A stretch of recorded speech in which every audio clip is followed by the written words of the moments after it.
Important on a question. Sketch the graph of f, then identify the values of x naught for which f of x exists அப்படின்னு சொல்லியிருக்காங்க. So இது வந்து பார்த்தீங்கன்னா f of x நீங்கள் வந்து assumption பண்ணிக்கிட்டீங்க அப்படின்னு சொன்னால் y ன்னு எடுத்துக்கோங்க. So y is equal to x square.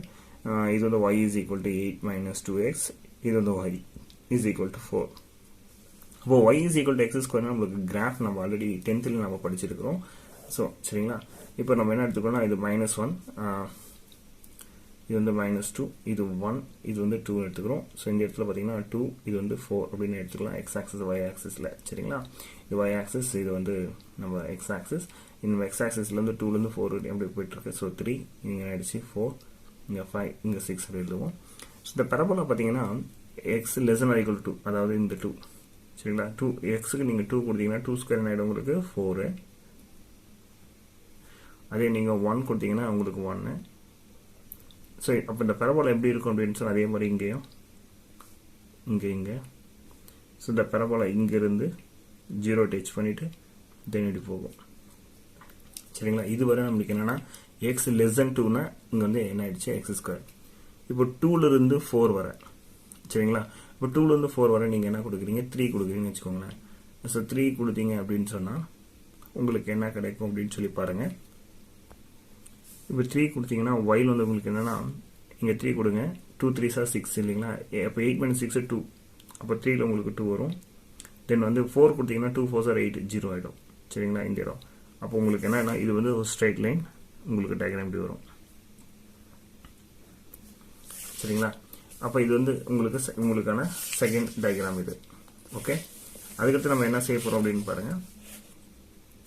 இப்போ நெக்ஸ்ட் 4 தாண்டி போகும்போது எனக்கு வேல்யூ, அதாவது y is equal to ஆயிடுச்சு 4. இப்போ 4 உங்களுக்கு எப்படி இருக்குங்களா இந்த டைரக்ஷனா. ஸோ இப்போ இந்த இடத்துல இருந்து உங்களுக்கு என்ன ஆகிடும்னா ஒரு கண்டினியூஸ் லைன் உங்களுக்கு போயிட்டே இருக்கும் 4லேருந்து. ஆனால் பாருங்க இது 4ன்னும் போது இந்த இடத்துல இருக்கா. ஸோ இந்த இடத்துல எனக்கு என்ன ஆயிடுச்சு அப்படின்னு சொல்லி பார்த்தீங்கன்னா கேப் உருவாகுது. அப்போ இந்த கர்வ் என்னன்னு பார்த்தீங்கன்னா கண்டினியூஸா அப்படின்னு கேட்டிங்கன்னா அந்த 4ன்ற வேல்யூவில் இது வந்து என்ன கிடையாது அப்படின்னு சொல்லி பார்த்தீங்கன்னா இட் இஸ் நாட் கண்டினியூஸ் அப்படின்னு நம்ம சொல்லுவோம் சரிங்களா. ஸோ நம்ம வந்து பார்ப்போம். So identify the values of x not for which f of x வந்து எக்ஸிஸ்ட்னு சொல்லி கேட்குறாங்க இல்லைங்களா. ஸோ அதனால் நம்ம வந்து பார்ப்போம். இப்போ நம்ம என்ன செய்ய போகிறோம்னா 4 நம்பருக்கு நம்ம செக் பண்ண போகிறோம். ஒன்று ஃபஸ்ட்டு 2க்கும் இன்னொன்று 4க்கும் செக் பண்ண போகிறோம். இப்போ லிமிட் எக்ஸ் டென்ஸ் டு என்ன எடுக்கிறேன்னா லெஃப்ட் ஹேண்ட் லிமிட், அதாவது 2 minus எஃப் ஆஃப் எக்ஸ்னு எடுக்க போகிறேன். அப்போ 2க்கு லெஃப்ட், 2லேருந்து லெஃப்ட் வரையும் எடுத்தீங்கன்னா எனக்கு என்ன இருக்கு அப்படின்னு ஃபங்க்ஷன் அப்படின்னு பார்த்தீங்கன்னா limit x tends to 2 minus அப்படின்னு சொன்னால் எக்ஸ் ஸ்கொயர். அப்போ எனக்கு என்ன ஆயிடுச்சுன்னா 2 square that is equal to என்ன ஆயிடுச்சு 4 அப்படின்னு கிடைக்கும். அதே limit x tends to 2 plus right hand limit of f of x எடுக்கிறேன் அப்படின்னு சொல்லி பார்த்தீங்கன்னா limit x tends to 2 plus எனக்கு 2 பிளஸ்னு அப்படின்னா எனக்கு இதுதான் கிடைக்கும் சரிங்களா. அதாவது என்னென்னா 8 மைனஸ் என்னிடம் 2x சரிங்களா. அப்போ இங்கே 8 மைனஸ் 2 இன்ட்டு 2 கொடுத்தீங்கன்னா 8 minus 4. ஸோ தட் இஸ் என்ன ஆயிடுச்சு எனக்கு 4. அப்போ என்ன ஆயிடுச்சு அப்படின்னு சொன்னால் limit x tends to 2 minus f of x is equal to limit x tends to 2 plus f of x. The value should be என்ன ஆயிடுச்சுன்னா 4. அப்போ என்ன சொல்லலாம்னா f of x is continuous at x is equal to என்ன எழுதலாம்னா 2 சரிங்களா. அதுக்கடுத்த case நான் என்ன சொன்னேன் 4க்கு நான் 4 செக் பண்ண போகிறேன் சரிங்களா. அது left hand limit right hand limit எடுக்க போகிறேன். அப்போ limit x tends to 4 minus f of x. அப்போ limit x tends to 4 minus 4க்கு வந்து லெஃப்ட் சரிங்களா. 4க்கு லெஃப்ட் அப்படின்னு சொன்னால் என்னிடம் லெஃப்டில் 3 2 1 அப்படி இருக்கு இல்லைங்களா. ஸோ இந்த லெஃப்ட் எடுத்தீங்க அப்படின்னு சொன்னால் உங்களுக்கு என்ன கிடைக்குதுன்னு பாருங்கள் 8 minus 2x. அதை கொண்டு வந்து இங்கே நம்ம இங்கே எழுத போகிறோம். ஸோ இப்போ 8 minus 2x. அப்போ இங்கே 4 எக்ஸ் பதிலாக நீங்கள் 4 அசன் பண்ணீங்க அப்படின்னு சொன்னால் உங்களுக்கு 8 minus 8 that is equal to ஆகிடும் 0 அப்படின்னு.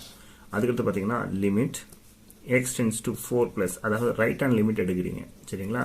அப்போ ரைட் ஹேண்ட் லிமிட் எடுத்தீங்க அப்படின்னு சொன்னால் உங்களுக்கு 4 தாண்டி சரிங்களா. 4 தாண்டினா 4 greater than x. 4 தாண்டினா 5 6 7 8 9 இந்த எக்ஸோட வேல்யூ என்னவா இருக்கும் 5 இருக்கும் 6 7 8 அது மாதிரி போயிட்டே இருக்குங்களா. அது எது வந்தாலுமே இங்கே ஒயினோட வேல்யூ என்ன மட்டும்தான் 4 தான், அதாவது கான்ஸ்டன்ட் சரிங்களா. இங்கே வந்து 4 மட்டும் நிற்கும். அப்போ இங்கே எக்ஸே இல்லாததுனால எக்ஸுக்கு வேல்யூ தர முடியாது. ஸோ உங்களுக்கு ஆன்சர் 4 இல்லைங்க வச்சுக்கோங்க. லெஃப்ட் ஹேண்ட் லிமிட் எடுக்கும்போது உங்களுக்கு 0 கிடைச்சிச்சு. ரைட் ஹேண்ட் லிமிட் எடுத்தா 4 கிடைக்குது. ஸோ அப்போ டிஃப்ரெண்ட் பாயிண்ட்ஸ்ல என்ன கிடைக்கிறதுனால limit extends to 4 minus f of x not equal to limit extends to 4 plus f of x. அப்ப என்ன சொல்லலாம் அப்படின்னு சொன்னா f of x is not continuous. இது வந்து continuous கிடையாது எந்த பாயிண்ட்ல அப்படின்னு சொன்னா x is equal to what 4 அப்படின்னு சொல்லலாம்.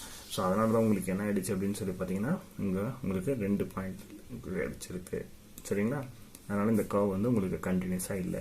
பட் இந்த கர்வ் இங்க இருந்து உங்களுக்கு இதுவரை கண்டினியூஸா கிடைக்குது. பட் இந்த இடம் கண்டினியூஸ் இல்லை. சரிங்களா? ஸோ இந்த 4ன்ற பாயிண்ட்ல உங்களுக்கு not continuous. Thank you.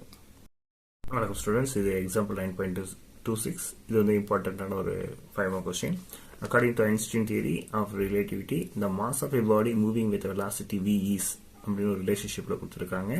m is equal to m0 divided by root of 1 minus v square divided by c square, where m0 is the initial mass and c is the speed of light.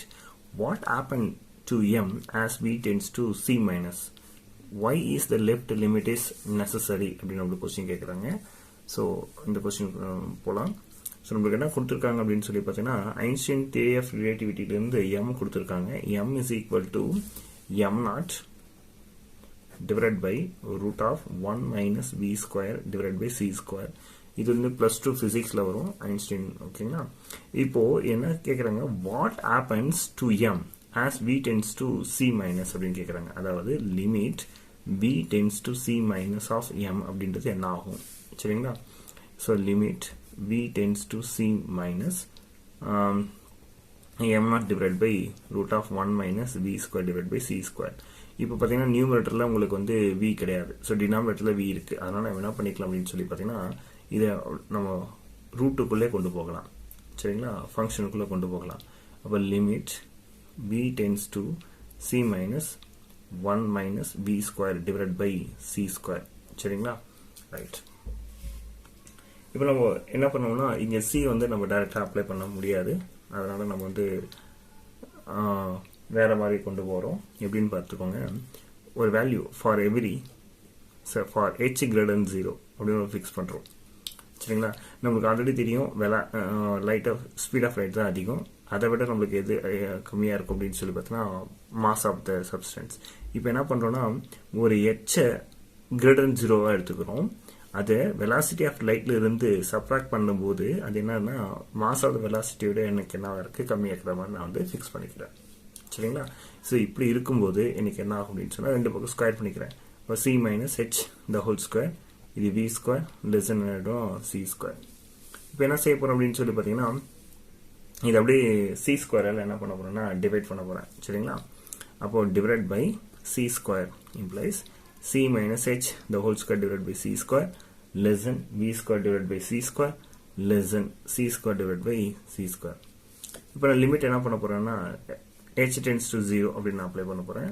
அப்போ c minus h the whole square divided by c square less than limit h tends to 0 v square divided by c square less than limit h tends to 0. இது என்ன ஆயிடும் அப்படின்னு சொல்லி பார்த்தீங்கன்னா 1 கிடைக்கும். So இங்கே ஹெச்சுக்கு 0 கொடுத்தீங்கன்னா உங்களுக்கு என்ன கிடைக்குன்னா 1 less than limit h tends to 0 v square divided by c square less than 1 அப்படி கிடைக்கும்.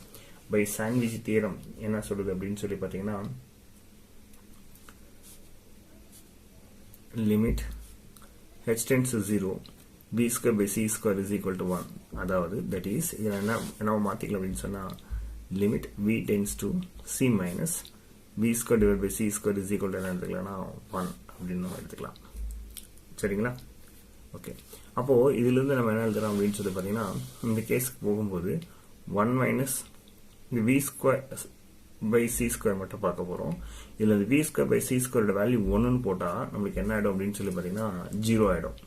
அப்போது m0 டிவைட் பை இன்னைக்கு என்ன ஆகிடுது அப்படின்னு சொன்னால் 0 அது இங்கே எழுத போகிறோம். therefore limit v tends to c minus m is equal to என்ன ஆகிடும் அப்படின்னு சொல்லி பார்த்தீங்கன்னா m0 divided by 0. that means it tends to என்ன ஆயிடுச்சு அப்படின்னா infinity.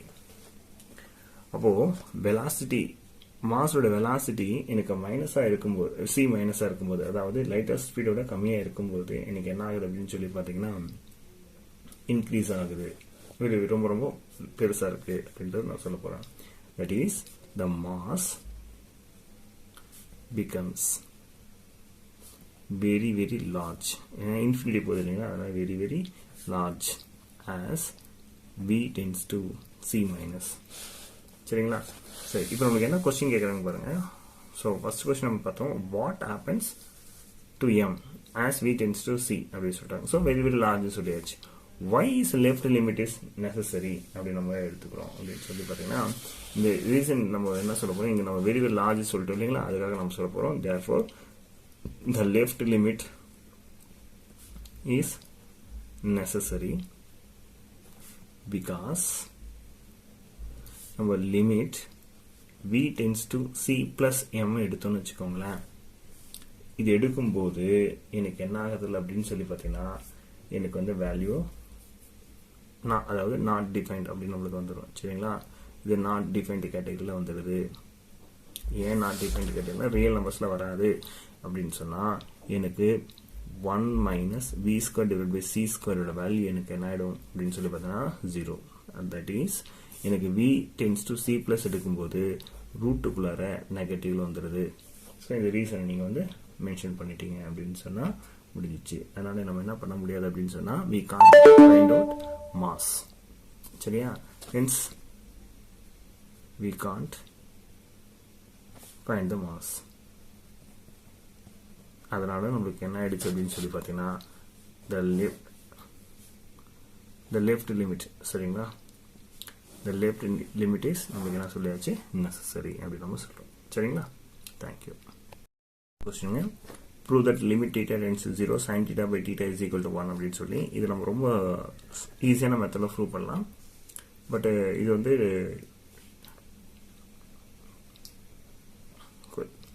விருப்பப்பட்டால் போடுங்க.